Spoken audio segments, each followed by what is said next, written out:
नमस्कार मेरे प्यारे छात्रों, स्वागत है आपका अपने इस यूट्यूब चैनल पे। तो चलिए आज हम बात करने वाले हैं यूपी बोर्ड कक्षा 10 ये बायोलॉजी का क्वेश्चन है जो कि बहुत ही इंपॉर्टेंट है। देखिए पहला क्वेश्चन है आपके स्क्रीन पे। पहला क्वेश्चन है प्राकृतिक में ऑक्सीजन का संतुलन कैसे बना रहता है। ठीक है, आपके चार ऑप्शन है। पहला है संयोजक क्रिया, दूसरा है प्रकाश संश्लेषण, तीसरा अपघटन, चौथा इनमें से कोई नहीं। तो आपका ये ऑप्शन नंबर बी प्रकाश संश्लेषण। ठीक है, प्रकाश संश्लेषण की क्रिया से क्या होता है कि प्रकृति में ऑक्सीजन का संतुलन बना रहता है। ठीक है, दूसरा क्वेश्चन देखते हैं। चलिए दूसरा क्वेश्चन है निम्न में परजीवी पादप का उदाहरण है। परजीवी का मतलब होता है कि जो पादप मतलब क्या होते हैं, पेड़ पौधे। ठीक है, वे पौधा जो,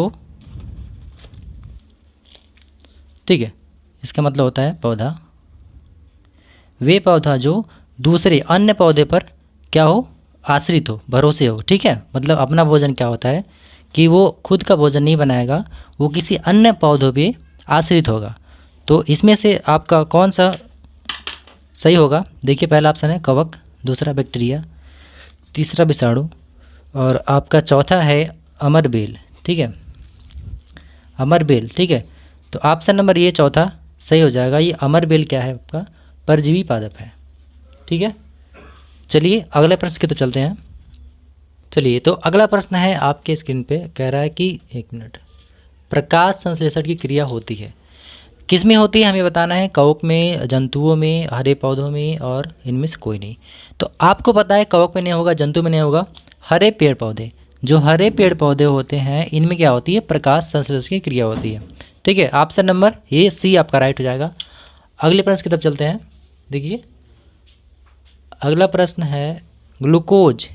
ग्लूकोज के एक अणु में ऑक्सीजन के कितने परमाणु होते हैं, कितने होते हैं? तो आपको पता होगा सूत्र। ठीक है, ये छः आपके परमाणु होते हैं ग्लूकोज के एक अणु में। अणु के ऑक्सीजन में कितने परमाणु होते हैं? तो 6 परमाणु होते हैं। ठीक है, चलिए अगली प्रश्न की तरफ चलते हैं हम लोग। प्रश्न नंबर है आपका 5वां।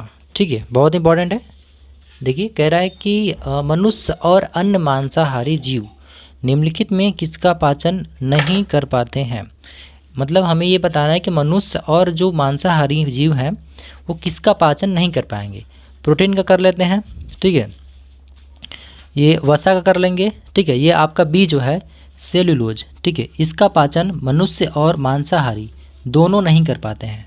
ठीक है, चलिए अगला प्रश्न की तरफ चलते हैं।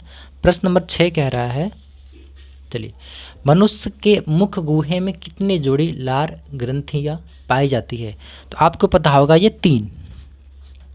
तीन जोड़ी लार ग्रंथियाँ पाई जाती हैं। चलिए नेक्स्ट क्वेश्चन को देखते हैं। प्रश्न नंबर 7। प्रश्न नंबर 7 है आपके स्क्रीन पे, ये रहा। ठीक है, स्वपोषी पोषण के लिए आवश्यक है। स्वपोषी का मतलब होता है कि स्वयं भोजन को बनाने वाला। तो स्वपोषी पोषण के लिए क्या आवश्यक होगा? ये परहरित, ठीक है, सूर्य का प्रकाश, कार्बन डाइऑक्साइड और ये सभी। तो ये सभी क्या होंगे? ये सभी, लास्ट वाला ऑप्शन आपका राइट होगा। चलिए 8वां प्रश्न कह रहा प्रकाश संश्लेषण में क्रिया। ठीक है, प्रकाश संश्लेषण की क्रिया ऑक्सीजन बाहर निकलता है। मतलब जो प्रकाश संश्लेषण की क्रिया होती है वो ऑक्सीजन किसके द्वारा बाहर आती है? तो आपको पता है ये जल से क्या होता है, जल से बाहर आता है। ठीक है, चलिए अगले प्रश्न की तरफ चलते हैं। प्रश्न नंबर आपका है 8 हो गया, 9वां। ठीक है, ये आपका है 9वां क्वेश्चन। कह रहा है कि पत्तियों में गैसों का आदान प्रदान कहाँ होता है? ठीक है, देखिए आप पत्ती के किनारे पर देखेंगे तो उसमें छोटे छोटे छिद्र पाए जाते हैं जो कि आपके आँखों से नहीं दिखाई देंगे। ठीक है, तो उसे कहते हैं रंध्र। क्या कहते हैं? रंध्र। ठीक है, ये आपका रंध्र ऑप्शन नंबर बी राइट हो जाएगा, जो कि इनके माध्यम से गैसों का आदान प्रदान होता है पत्तियों में। ठीक है, पत्तियों में होता है। ठीक है, चलिए अगला आपका है कह रहा है कुटपाथ किस में पाया जाता है, तो आपको बताइए अमीबा में पाया जाता है। ठीक है, चलिए हम प्रश्न नंबर अगला की तरफ चलते हैं।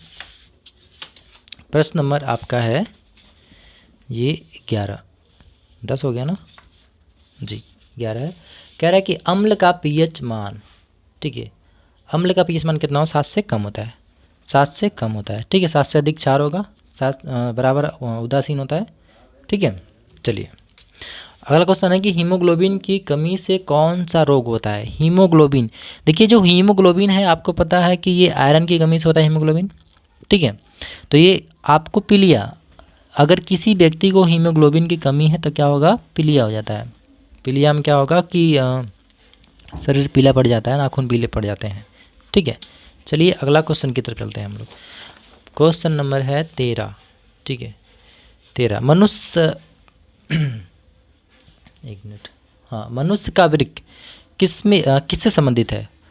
पोषण, श्वसन, परिवहन, उत्सर्जन। तो हमको पता है कि उत्सर्जन, वृक्क से क्या करते हैं, उत्सर्जन करते हैं ना, यही तो काम है इसका। जी बिल्कुल, तो उत्सर्जन, ऑप्शन नंबर डी आपका राइट हो जाएगा। अब है क्वेश्चन नंबर 14 है, मास्टर ग्रंथि है, तो मास्टर ग्रंथि को कहते हैं पीयूष। ठीक है, ये पीयूष को ही क्या कहते हैं, मास्टर ग्रंथि कहते हैं। अब देखते हैं क्वेश्चन नंबर 15 जो कि बहुत ही इम्पोर्टेंट है, देखिए हाँ, तो ये क्वेश्चन नंबर 15वां है, द्विखंडन। ठीक है, द्विखंडन द्वारा जनन होता है अमीबा, हाइड्रा, प्लेनेडियम, ठीक है, और प्लाज्मोडियम। तो ये आपका, ये हम दे रहे हैं आपको होमवर्क। ठीक है, ये आपके लिए होमवर्क होगा जो कि आपको कमेंट में बताना है कि 15